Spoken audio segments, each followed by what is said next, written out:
How's it going, guys? D here with Blerd News. This is going to be a fun episode, a really cool day. We got a lot of stuff to talk about, jam-packing a lot of things into one day. But hey, I think we can do it.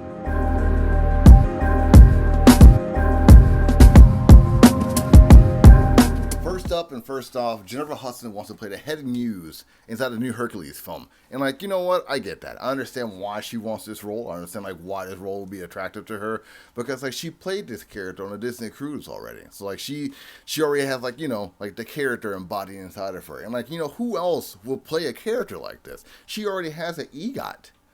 Give this woman this role. That's all you got to do. There's no other questions to it. Just give Jennifer Hudson this role. Period. You know what? And I gotta tell you, I'm not a big fan of Disney, but I watch this movie simply because she's in it. Just throwing it out there. Next up, Disney is buying Doctor Who, and I know what a lot of you saying to yourself, wait, this is my first time hearing about this. I gotta tell you, it's a weird thing. But if you're a Disney, Marvel, or Star Wars fan, it can be a bonus for you and a blessing. Because if Disney owns the time traveling Doctor Who, that Doctor Who can travel to different timelines, different eras. You can take a character from the Marvel universe and trap them inside the Star Wars universe. You can take a character from the Star Wars universe and trap them in the Marvel universe, and all the other universes or timelines in between. You can even make Doctor Who a multiverse character on top of all of that. I know it sounds weird, but it can happen. You can see that happening, right? I think that's could be possibly the future that Disney trying to write for themselves by acquiring Doctor Who. But hey, you know what? The new season of Doctor Who shows up pretty soon. They're trying Disney trying to buy before that new season starts and putting it on Disney Plus. We'll see what happens.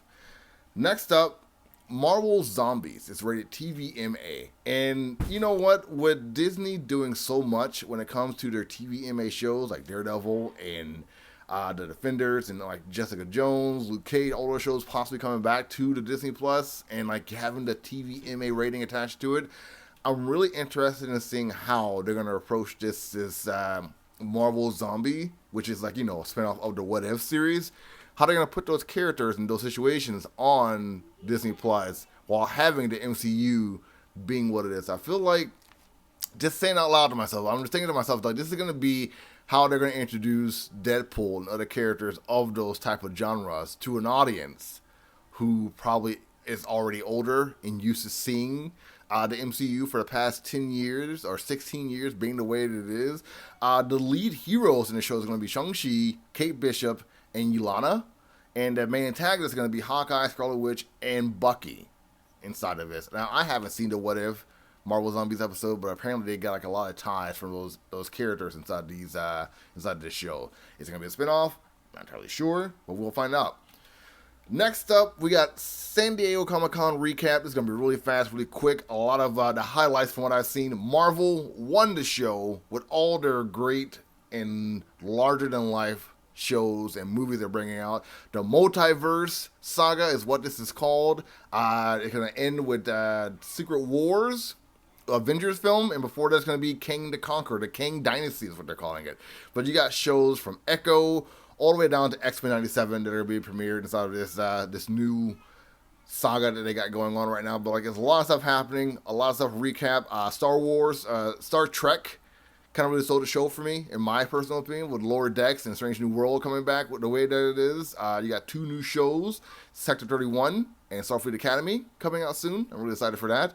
And also in San Diego Comic-Con news, you got stuff with a lot of new comic books coming out. So you got mostly that I really care about is the DC stuff with the Riddler having his branch from the film comic book, and you got Milestone Comics giving us a season 2 sneak preview of the Shadow War with Ebon coming back. So you got the Shadows of Dakota coming out pretty soon. I'm really excited to see how Static take on Ebon. If you guys watch the show, you know what I'm talking about.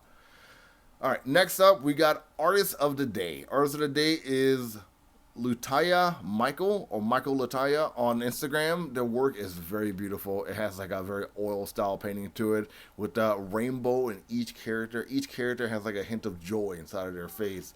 And it's a fun magical ride to look at these works of art. Again, this work is sent to us by Princess Zahida, who is going to be at Otakon this weekend. The day of this recording is going to be Thursday, but hopefully you guys can see this on Friday and know that she's going to be there Friday, Saturday, and Sunday dressed up as different characters. Make sure you check her out. Make sure you say hi, leave her some love. Princess Zahida is going to be there. Hopefully she gets like a live Twitch stream after all this is done to give us a recap of what she experienced at Otakon.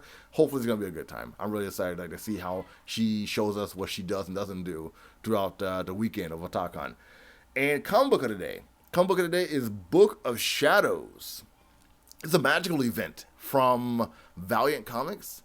It looks pretty interesting. It's pretty much like, like any kind of magical event you see at DC or Marvel, but like Valiant doing their thing with a magic world. Like, it's like a big magic thing going on. The covers what really drew me to it, but like the artwork inside of it is like looks absolutely spectacular. In Valiant comic book, like there's nothing that sneezes at when it comes to Valiant. Like Valiant is a name in the comic book world that people respect and adhere. So make sure you check out Book of Shadows. Issue number 1 just came out, so still there waiting for you.